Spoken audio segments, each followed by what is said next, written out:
The Chronicles of Prydain by Lloyd Alexander. Book 4, Taran Wanderer. Chapter 14, The End of Summer. It was near dawn. The fire in the hearth had long since burned out. Taran rose silently. He had slept only fitfully, his head crowded with so many thoughts he could not sort one from another. Fluider's cry of astonishment, Gurgi's joyful yelps, Craddock's embrace of welcome to a son he had scarcely seen, and Taran's bewildered embrace to a father he had never known. There had been harp playing and singing. Fluider had never been in better voice or spirits, and the herdsman's cottage had certainly never rung with so much merriment. Yet Taran and Craddock had been more quiet than happy, as if striving to sense each other's mind and heart. At last, all had slept. Taran stepped to the door. The sheep were silent in their fold. The mountain air was chill. Dew glistened, a net of cold silver on the sparse pasture, and the stones twinkled as if stars fallen to earth. Taran shivered and drew his cloak about him. He stood a while in the dooryard before he sensed he was not alone. Fluider moved to join him. "Couldn't sleep, eh?" Fluider said cheerily. "Neither could I. Too excited. Didn't close my eyes for 3 winks. Yes, will. Perhaps a few more than that. Great villain! But it's been a day and a half. It's not everyone who finds his long-lost father sitting out in the middle of nowhere. Taran, my friend, your search is ended, and ended well. We're spared a journey to the Lake of Lunette. I don't mind telling you, I'm just as pleased. Now we must set our plans. I say we should ride north to the Fairfolk realm and get hold of good old Dolly. Then on to my kingdom for some feasting and revelry. And I suppose you'll want to sail to Mona and tell Eilonwe the good news. So be it. Now your quest is over. You're free as a bird." "Free as the caged eagle that Mortar would have made me," Taran cried. "This valley will destroy Craddock if he stays alone even a little longer. His burden is too great. I honor him for trying to bear it. Indeed, I honor him for that and nothing else. His deeds cost my mother her life and nearly cost me mine. Can any son love such a father? Yet as long as Craddock lives, I am bound to him by ties of blood, if truly his blood runs in my veins." "If?" replied Fluider. He frowned and looked closely at Taran. "You say if, as though you doubted." "Craddock speaks truth when he says he is my father," Taran answered. "It is I who do not believe him." "How's that again?" asked Fluider. "You know he's your father, and doubt it at the same time? Now you really baffle me." "Fluider, can you not see?" Taran spoke slowly and painfully. "I don't believe him because I don't want to believe him. In my heart, secretly, I had always dreamed, even as a child, that I might be of noble lineage." Fluider nodded. "Yes, I take your meaning," he sighed. "Alas, there's no choosing one's kinsman." "Now," Taran said, "my dream is no more than a dream, and I must give it up." "His tale rings true," answered the bard. "But if there's doubt in your heart, what shall you do? That rascal Caw!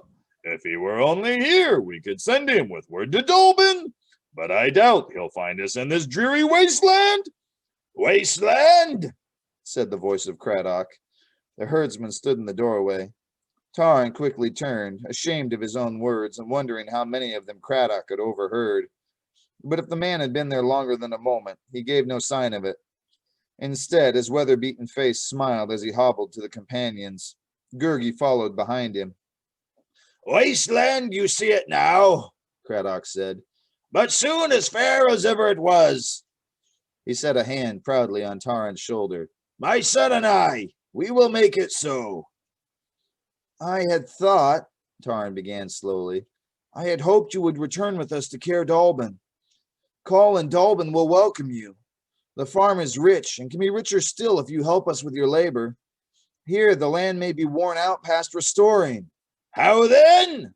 Craddock answered, his features growing stern. Leave my land to be another servant?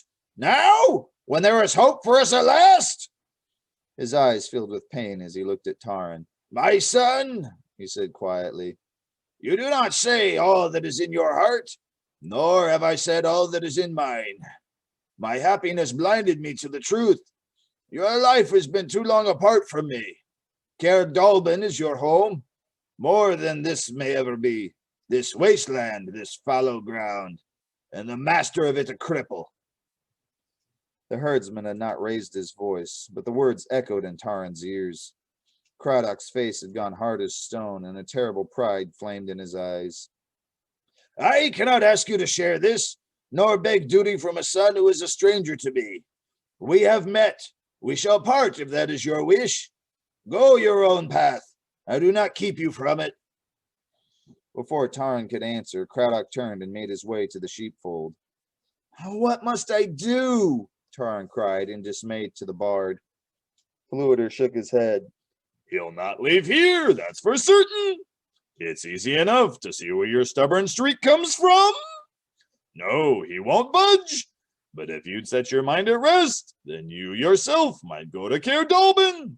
Find out the truth from Dallben. He alone can tell you. Winter would be upon us before I could return, Taran answered.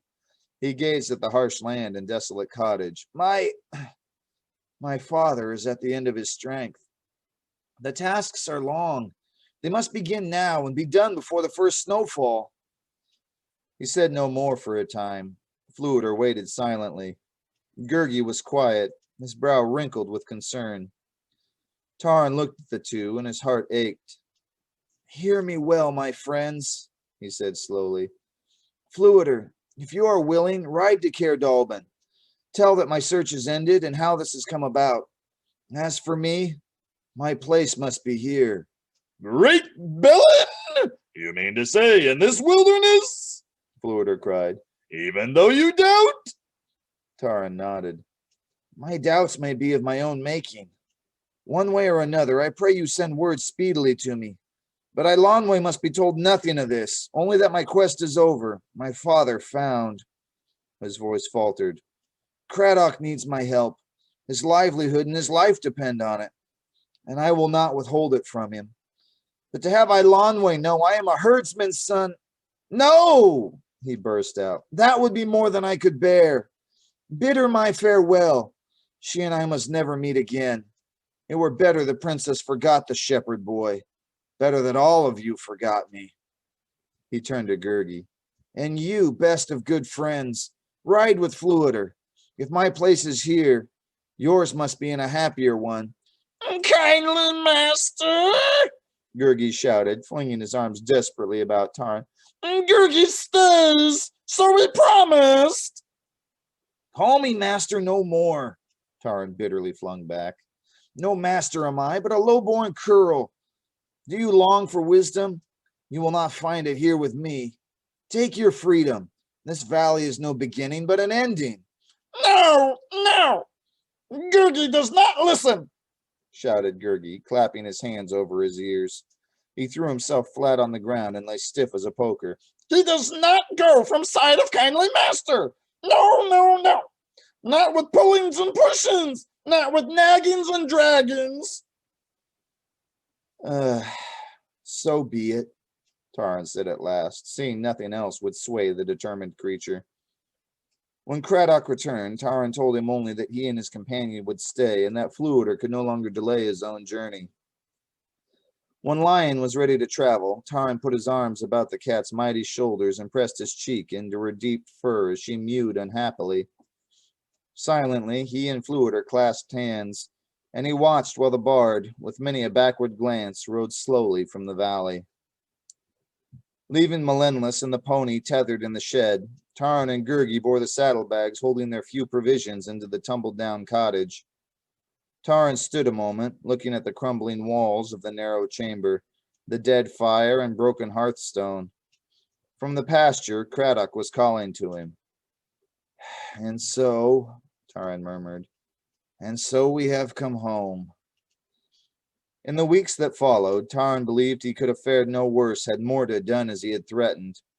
The tall gray summits rose about him like the unyielding bars of a cage.